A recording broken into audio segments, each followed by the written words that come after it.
Check it out. It's the Laugh to Learn podcast.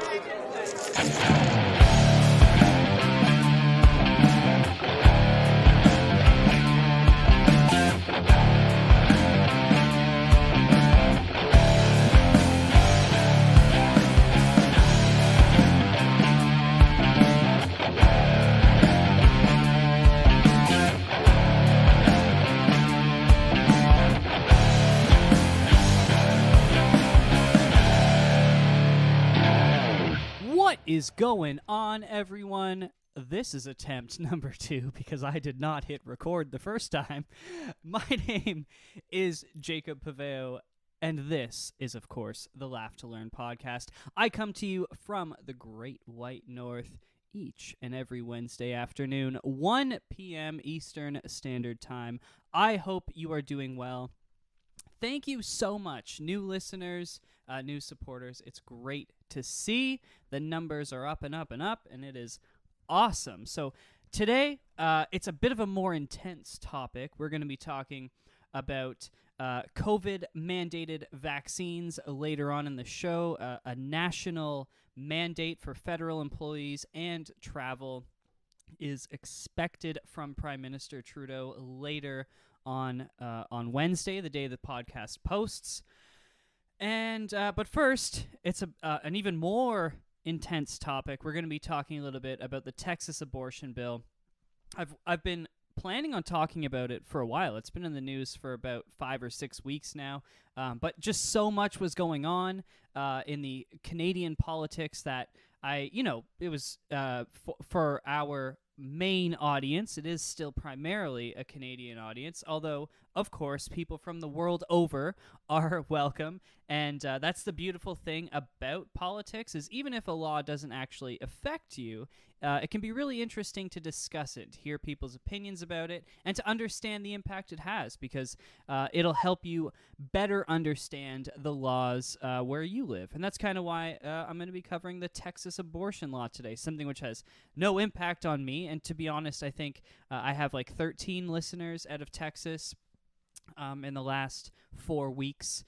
So, only 13 people that it really impacts for my listeners. But that's cool because it's still an interesting thing for everyone to discuss. So I am sipping away on my tea. This is me sipping tea. And I do so rather quietly, so I probably should have edited that out, but we all know I'm not going to.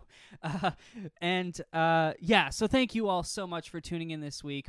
Of course, you can find all of my social media information at the link below. Don't forget to subscribe. You can leave a rating on the podcast wherever you choose. I found some cool ratings out there in the ether that I didn't know existed on I shouldn't say weird, but just rating websites for podcasts that I simply didn't know existed.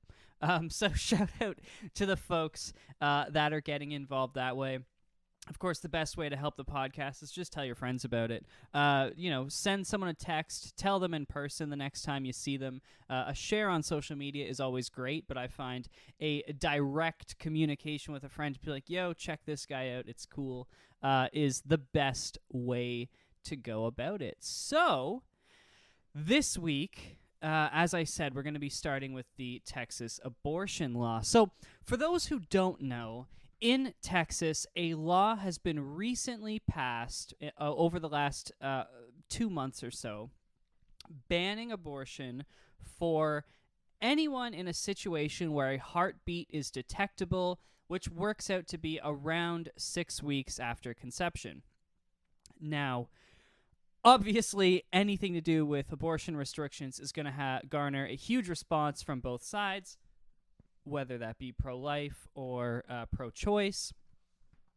The thing here, though, is this is garnering a lot more attention, not only because, of course, in the U.S., they have federal protections under Roe v. Wade, which is a precedent case from several decades ago now, where it was determined that abortion is, or abortion shall be legal in the country, and no one has ever challenged it directly like this, or at least not in many years. based on timing. So basically we can ban abortions at a certain point in the pregnancy. So in Texas, they decided to do this as of the heartbeat. Now, the big problem with this is it's kind of threefold. So number one, there are no stipulations for rape and incest. And so anyone who is raped or a victim, I should say, of rape or incest does not have the option to have an abortion in Texas unless they find out they're pregnant and get the abortion completed within 6 weeks, which is a very short time frame.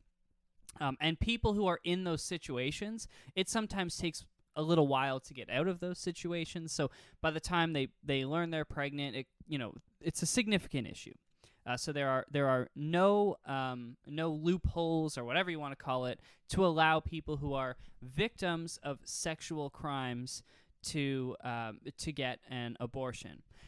Number two is that basically what we're seeing is it creates a demand for, or the ability, I should say, for wealthier people to leave the state and get an abortion, because you can cross state lines and get an abortion anywhere. Like you can go over to California. I shouldn't say anywhere, but you know what I mean. Any other state. You can go over to California and have an abortion completed. And basically, if you have the money to do so, this is a non-issue, right? You can just get in the car and drive. Maybe you have to fly, depending on where in Texas you live. And you can go to an abortion clinic and get it done. In any bordering state, or really any state in the country, it's completely legal in all other states, so it's not difficult to do. The problem is that poor people don't have that ability. They don't have that access. It's hard enough for them to take a day off work to have a procedure like this done. Now you're saying that they have to travel to another city, probably stay in a hotel, miss multiple days of work. It basically makes abortions accessible for wealthy people and inaccessible for poor people. So that's the second issue. The third issue is, honestly, believe it or not, the biggest issue. There is a bigger problem with this, and it's that they have incentivized citizens to essentially snitch on people who either get abortions or on doctors who give abortions beyond 6 weeks, and you are allowed to sue that individual in state court. So in a civil court, you can sue them, and you will be granted up to the first $10,000 payout from that settlement. So, let me explain how this works. If you find out that your neighbor's daughter had an abortion at 9 weeks, you can go to the state court, file a case that you have information that this girl, had an abortion beyond 6 weeks. A judge, following the rule of law, obviously it could be determined, they would have a doctor determine how far along she was with the abortion and whatnot.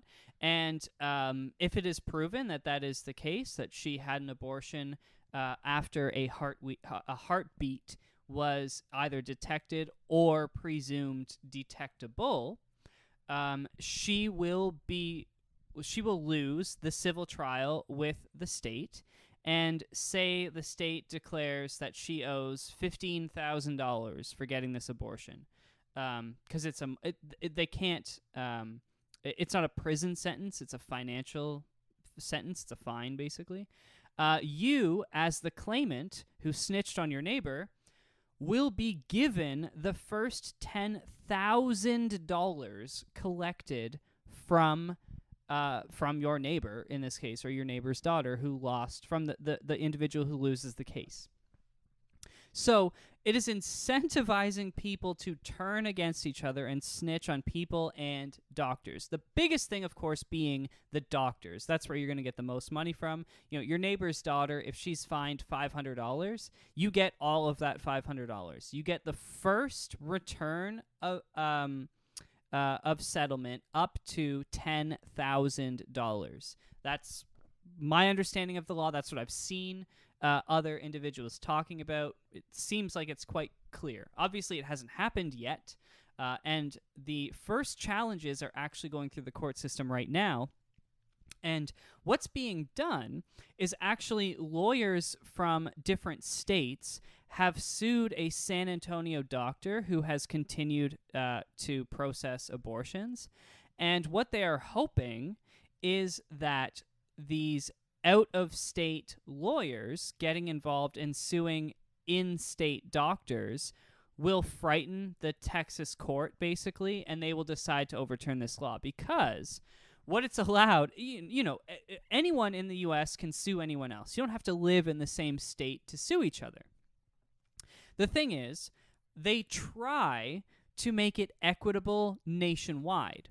So it doesn't benefit a state to have laws that are that only negatively impact their own citizens, that other citizens from other states can take advantage of.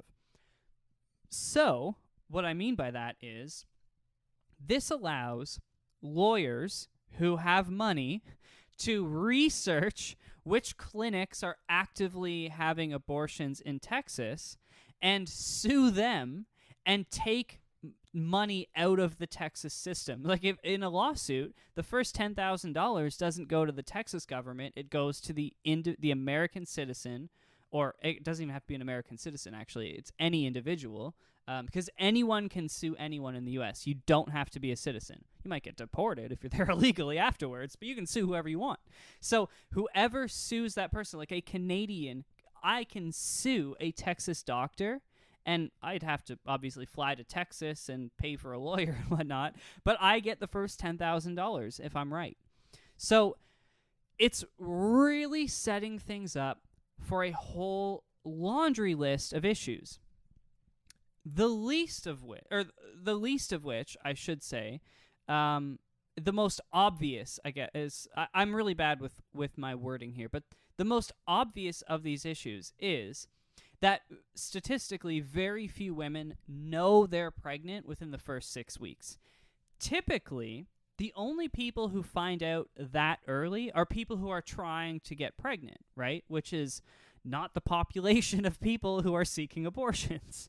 Typically speaking, if you're seeking an abortion, you are not doing so after trying to get pregnant, right? That would be a little odd.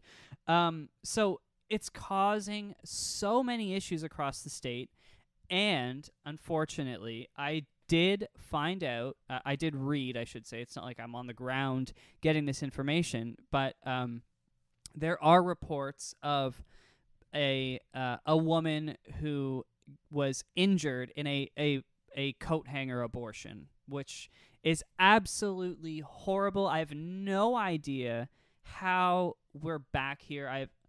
I have major issues with the pro-life movement, which I've spoken about before, and I know it's actually, with my audience, it's not popular, but that's just my opinion on it, right? And that's kind of what this show's about, is challenging people on their opinions. So I try not to talk about the pro-life movement a lot, just because I am firmly opposed to the pro-life position.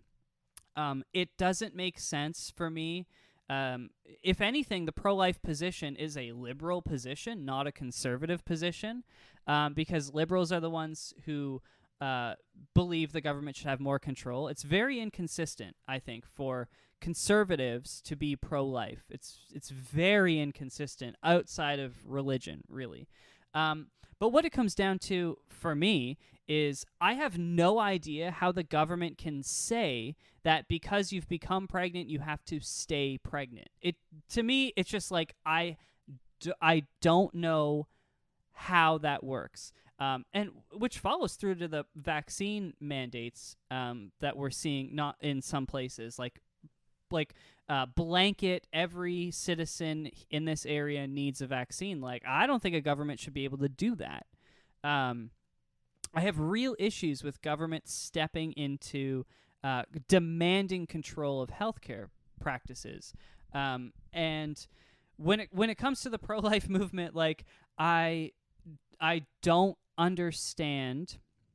Okay, I understand the argument that essentially it is murder. I get your belief. I get it.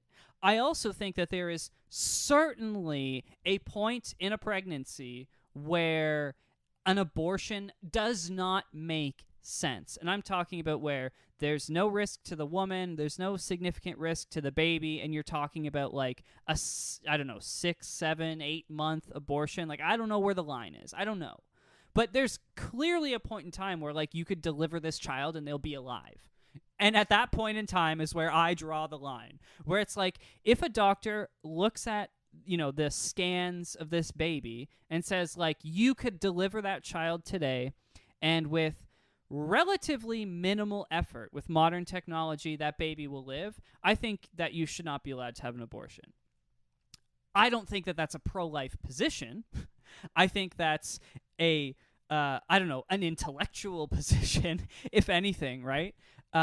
Because, I don't think there's anything wrong with putting a child up for adoption from birth. They're far more likely to be adopted from birth. It's actually relatively easy to get the child adopted into a willing home, a proper home, a permanent home for the child.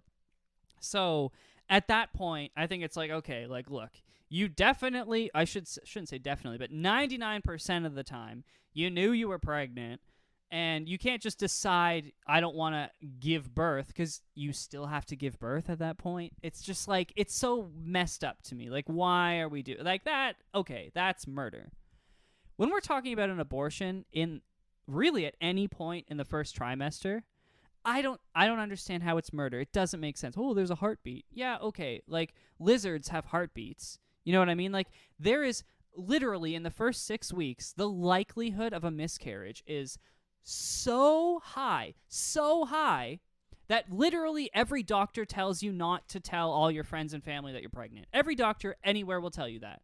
Don't tell people you're pregnant yet, because things can change. And it's super high risk still at that point. And so it's like, getting an abortion at that point to me is like not an issue at all. I have no problem with it. Absolutely none. To me, it's a few months down the line, right, where you start having some sketchy issues around abortion. So either way, that's my opinion. When it comes to the Texas law, I think not only is it way too early to say at the point a heartbeat is detected, because, like I said, most women don't know they are pregnant at that point unless they're trying to get pregnant, and they're taking tests constantly or whatever the case may be, right?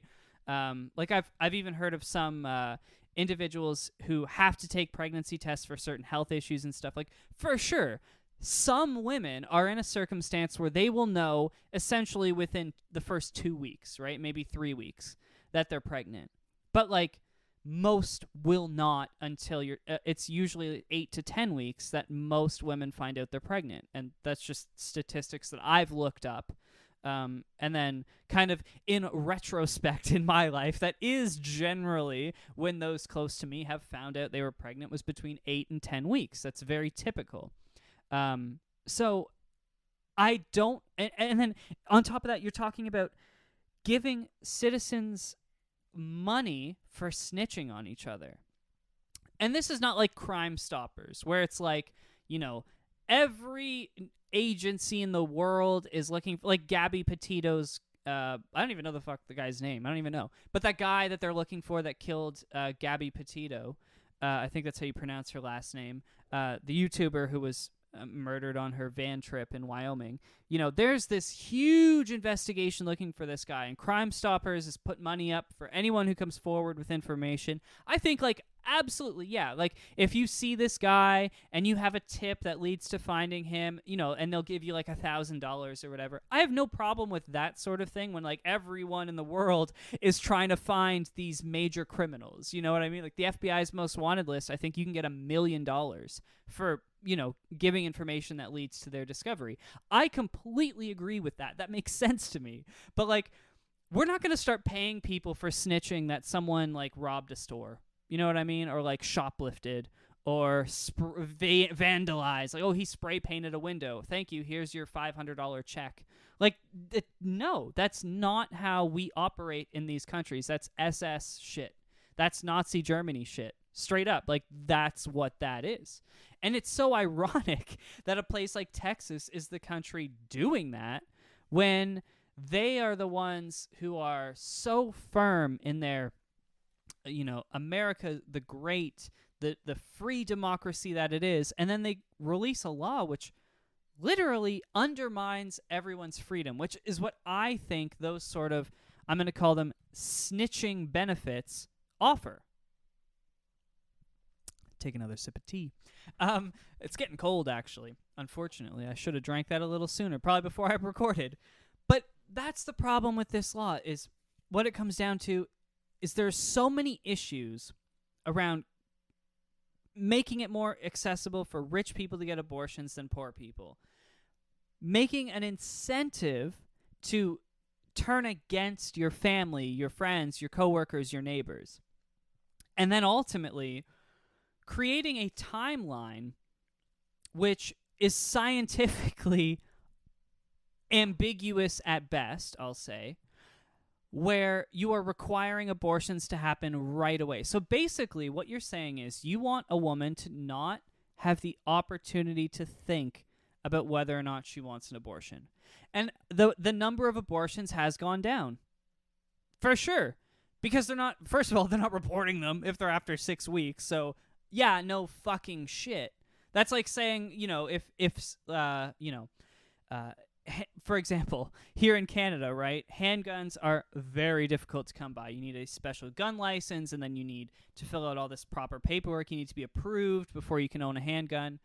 So if you look at the statistics, it's like handgun sales are as low as you could ever imagine. Like they're the probably the least sold thing in the country. That and like, I don't know, Kelly Clarkson's first record sold at Walmart, okay? Those two things are probably the lowest sales right now in Canada.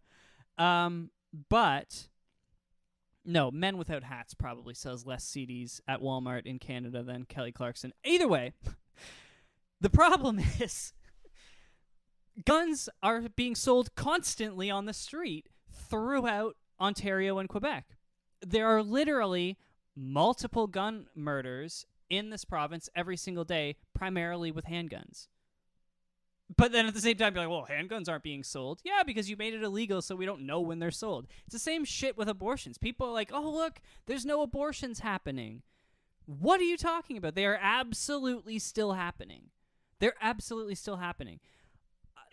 I've heard stories from my grandmother of, like, horrible stories back when she was still alive, because I asked her about, abortion and, like, friends, because I was, like, towards the end of her life, I was in early high school, and it was just a topic at school, so I brought it up with her, and she told me some horrible stories about girls she knew and what they went through. And it's like, yeah, if you look at the statistics, she was born in 1939, so this would have been, like, the late 50s, early 60s. If you look at the statistics here in Canada, there were no abortions. None. Wow. But in reality, it's like they were fucking everywhere. It's like how no one in Canada smoked weed until it became legal, and then all of a sudden, we were the #1 country for fucking pot smokers. We always were. Everyone always knew it. But if you look at the official statistics, no, there were no one smoking pot in this country. It's just bullshit. So anyways, if anything big comes of it, it's going to be challenged in the courts and stuff, as I mentioned. We'll talk about it later, but I wanted to discuss it on the podcast here just to get it out there. Now, the second thing to discuss this week, and I need to make a timestamp because I am doing all of this on my own, is the mandatory federal employee vaccines. So Trudeau promised in his campaign, one of his big promises was to require all travel, airplane and train travel within Canada, as well as going outside of Canada or coming to Canada, along with all federal employees must have a vaccine. So you must provide proof of vaccine to travel on a plane or a train. Sorry, I know that was kind of confusing the way I worded that. Or if you are a federal employee, you must be fully vaccinated. Now, this moves to include federal employees who work from home right now, such as many prosecutors. Federal judges are working from home right now in some circumstances. Political employees with the Liberal Party are included on this list. And so, either way, it's a long list of individuals, right, that are now going to be required to work from home, required to get a vaccine. And on top of this, they are working with the unions to decide what will happen, because it's all unionized positions in government, of course. They're working with those unions to decide what will happen to employees who decide not to get vaccinated. And the consensus right now, the rumor coming out of a lot of these discussions is that it will actually operate as if they quit their jobs, which means you will not be eligible for a payout from the company. However, you will be eligible for EI, employment insurance, will cover your position. That's the rumor that I've read. Of course, nothing is official yet. They haven't even made the announcement. It's going to be late in the afternoon on Wednesday. I think 1 p.m.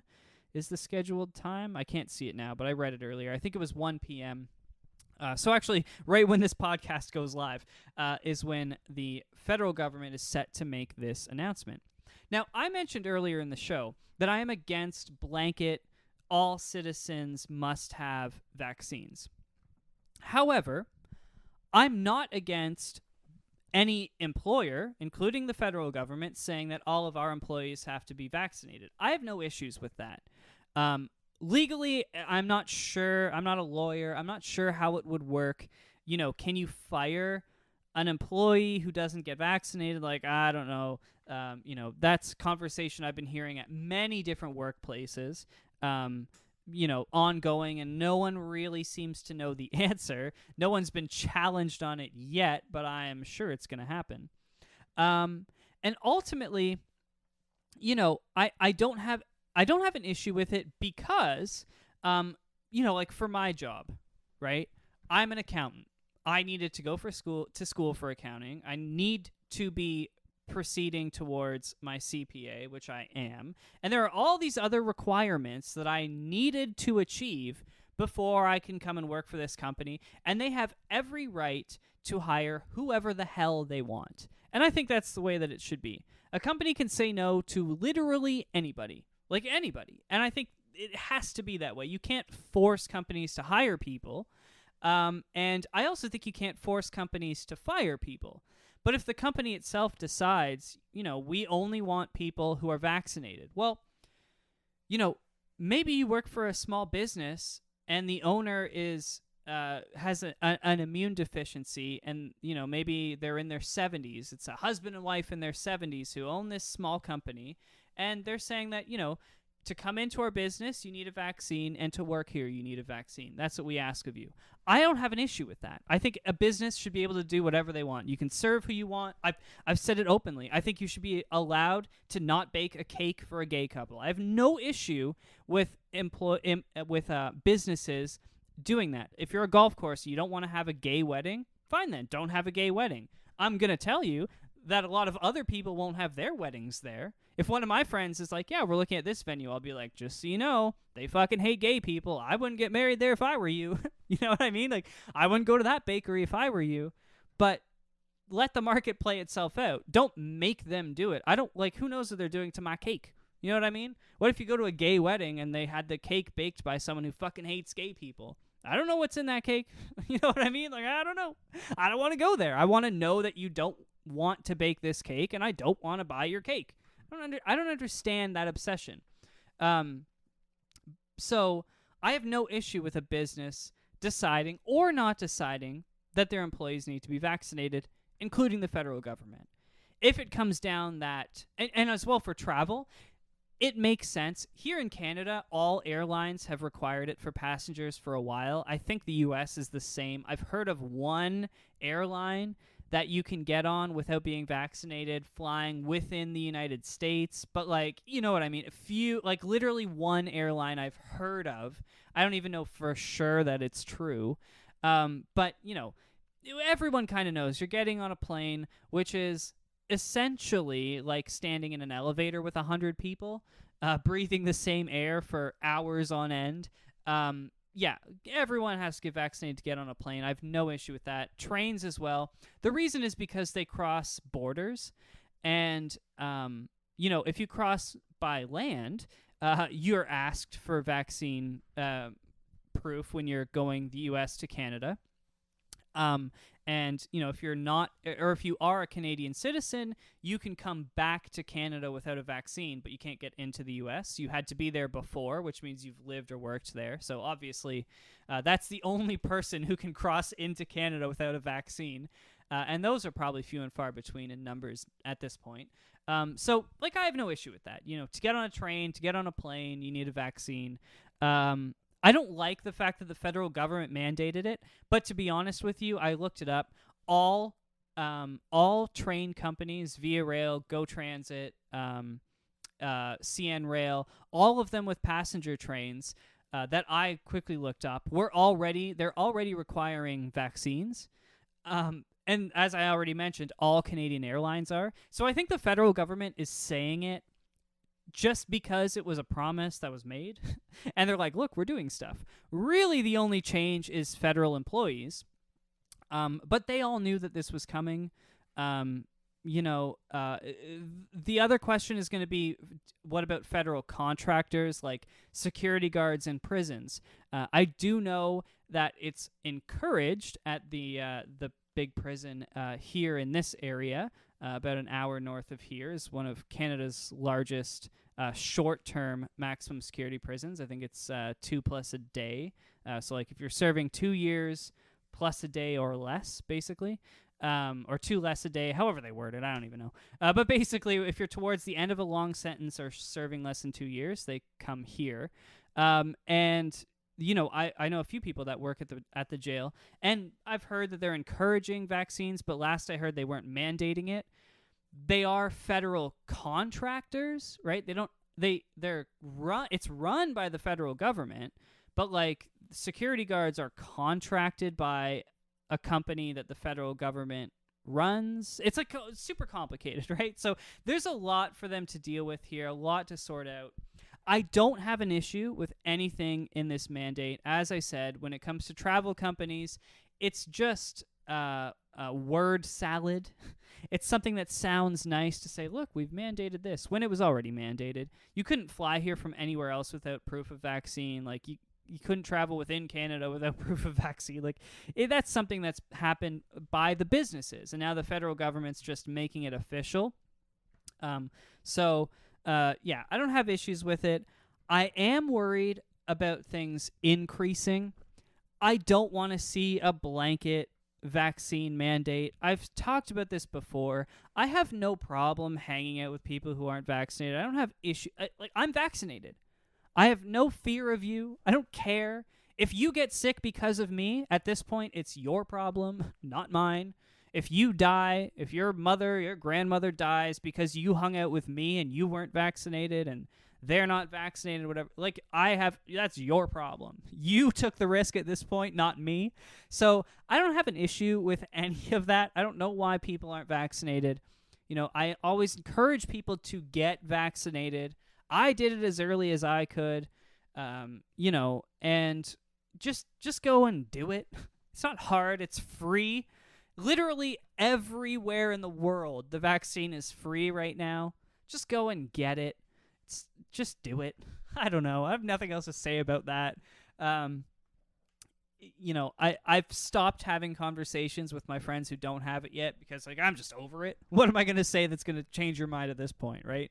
I think people are just being stubborn at a certain point, which is fine. Do you? I have no problem with that. You know what I mean? You want to, that's fine, man. Like, you know, I have friends who do some crazy fucking drugs. Fine by me. Go ahead, man. Not for me, but, you know, do your thing. And that's kind of how I view this, where you're not getting vaccinated. It's like, all right, it's a risk I'm not going to take. But, you know, To each their own, I guess. But either way, that is going to be it for this week. Thank you all so much for tuning in. I hope you pulled a little something of value from our conversation today. Don't forget to hit that subscribe button wherever you happen to be, even if you're over on Spotify, where a bunch of our listeners are lately. Don't forget, you can add the podcast directly to your library. You can hit the little heart, and you can find out when new episodes are posted. It'll let you know. It'll show up on your main dashboard thing if you're on your phone on Spotify. It'll show up there each and every Wednesday, of course, 1 p.m. Eastern Standard Time. Don't forget to take these conversations with your friends and family out in the real world. Expand on your horizons. And, of course, I thank you all from the bottom of my heart for tuning in and listening. It is awesome to see all of the continued support around the world. It's fucking sweet. Thank you so much. As always, I bid you adieu. And I ask you to keep washing your hands, keep wearing those masks, keep social distancing, keep getting those vaccines, keep on laughing, and keep on learning.